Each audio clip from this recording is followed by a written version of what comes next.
Lucy, nandiyan ka na. Parang simula nung kakalipat ko ng dito na lagi mo na lang akong pinagtatanggol. Huwag mo nang isipin yun. Kahit sa sigurong school, no, hindi mawawala yung mga bully. Alam mo kung anong paniniwala ko dyan. Walang bully kung walang magpapabully. Alam mo, sa totoo alam, hirap talaga akong makipagkaibigan.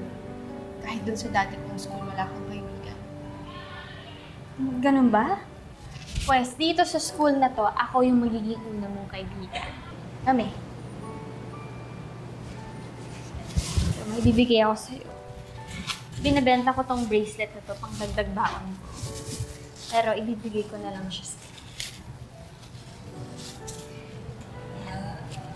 Sa left hand. O, ayan. Part ka na ng group namin. You're one of us now. Ayan mo, Ayun, kaway mo. okay mo. Let's